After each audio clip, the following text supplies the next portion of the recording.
هنعمل بقى كرنبيط بأسهل تتبيلة وبتقرمش وهتحبوها قوي. انا أمنية اشرف. لو عجبكم الفيديو ما تنسوش تشتركوا في القناة وتعملوا لي فولو لايك شير، ويلا بينا. في حلة بقى تكون غويطة كده هغلي مية وهحط فيها معلقة كبيرة من الملح ومعلقة صغيرة من الكمون واسيبها بقى تغلي عبال ما اقطع الكرنبيط. بقطعها بالطريقة دي، هي سهلة، اول ما ادخل بس السكينة فيها هي بتفك على طول. والحتت اللي لونها خضرة دي انا برميها بشيلها عشان اعرف اقطعها. بعد ما بقطعها وقبل ما اسلقها بغسلها كويس جدا بالمية والخل. هقطع بقى الكمية كلها.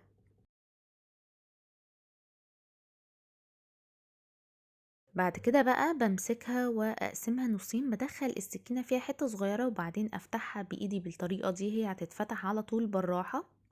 انا بعمل كده علشان عايزاها تكون يعني صغيرة علشان التتبيلة تبقى دخلت فيها كلها. بدخل السكينة حتة صغيرة وبعدين ببدأ بإيدي كده أقسمها نصين، هتتقسم على طول. بعد ما عملت الكمية بقى كلها هبدأ بقى أنزلها في المية. بعد ما المية غلت هنزلها بقى في المية المغلية من جدرها مش من الزهرة، علشان الجدر بياخد شوية سوا أكتر من الزهرة. هي بتستوى في المية من 5 ل7 دقايق بالظبط، ما بتاخدش وقت، هي بتستوى بسرعة جدا. هنزل كمية على قد ما الحلة أخدت.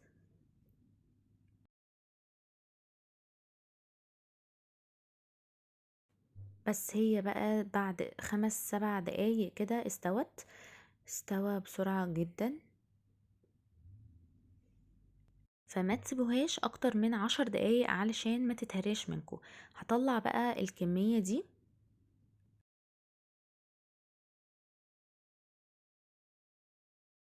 وهنزل بقى الكمية الأخيرة منها وهعملها بنفس الطريقة. بتأكد هنا انها استوت وهي كده استوت. هعمل بقى التتبيلة.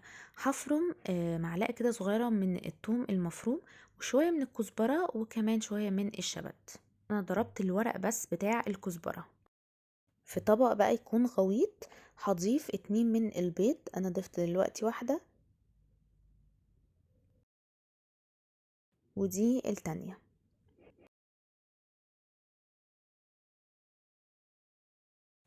هخلطهم بقى كده مع بعض وبعدين هضيف عليها بقى بهارات.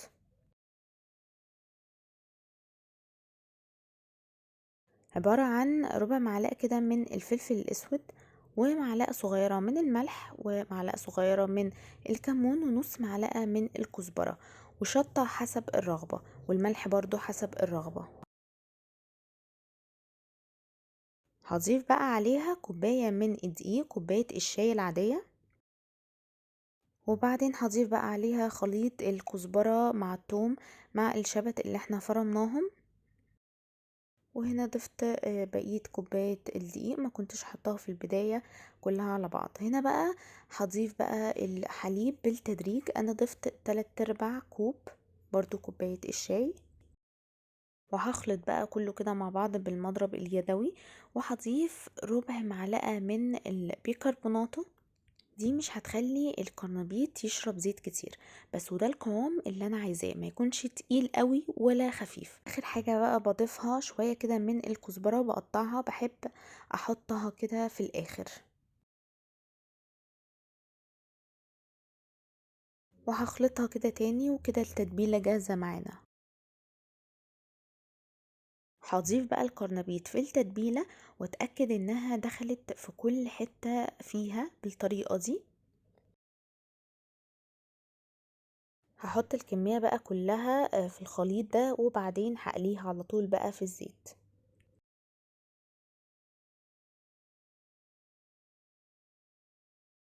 أكلة سهلة جدا وكلها قيمة غذائية ولذيذة قوي، وما بتاخدش وقت في التحضير ولا في القلي كمان.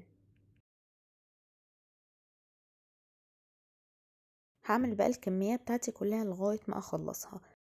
هقليها بقى في زيت يكون غزير، وهحط بقى الكمية بتاعتي تاخد لون من جنب، واول ما تحمر هغيرها الناحية التانية علشان تاخد برضو لون.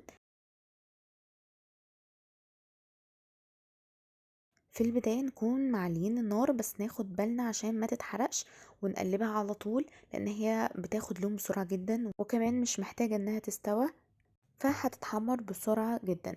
فنوطي بقى بعدها بشوية كده علشان ما تتحرقش مننا، وفي الاخر بنعلي عشان ما تشربش زيت كتير. بس وكده خلصنا، بجد تحفة وطعمها يجنن، جربوها وألف هنا.